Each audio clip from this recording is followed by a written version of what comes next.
Up first, the Fire Starter IPA. Cheers. Cheers.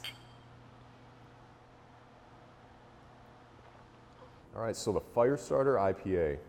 And this one, best story first here. Yeah. Let's hear it. Basically, this is the first recipe that one of my brewers, Casey, made. And she happened to light the building on fire that same week. So she got this nickname called the Fire Starter.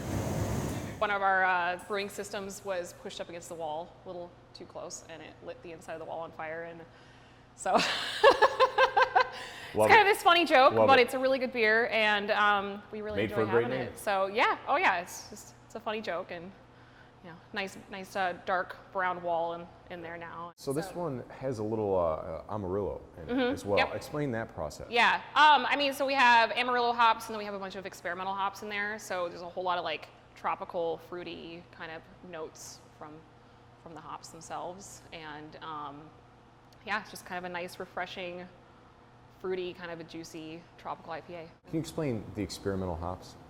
So basically, from my understanding, so hop companies are going to grow all these weird varieties. They don't know what to call them, so they just number them. And then we get the opportunity to buy them and kind of play around with them. And maybe someday they'll get a real name. Sometimes they just keep the numbers, but for now they're experimental hops. Right. So for now they're just experimental hops with just like weird numbers, and and we just hope that they don't stop growing them if we like them a lot. Nice. Worked out for this. Yeah. Yeah. Second, the Berliner Weisse. Cheers. Cheers. So first thing I noticed with this one is the color and just how light it is. Super light. So this is a Berliner Weisse. We kettle soured this one. Basically, we are going to sour it in the kettle itself. So we're gonna mash in, we're gonna move the wort over into the kettle. We're going to cool it down to about 95-ish degrees. We're gonna add a bunch of probiotics to it, some lactobacillus bacteria. We seal it up really tight.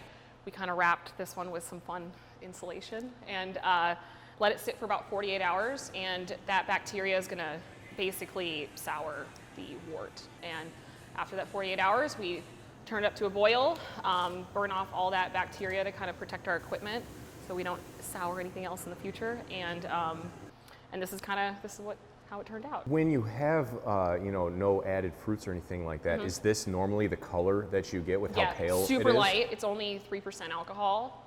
That's about the range that they usually are. I think they're about 2.5 to 5%. And so wanted to just be a super light, easy drinking beer. It's not too tart, but you kind of get that those bready notes from the yeast, and just kind of a fun, easy drinking beer. And lastly on this episode of Hops, Tina's Chocolate Raspberry Milk Stout. Cheers. Cheers.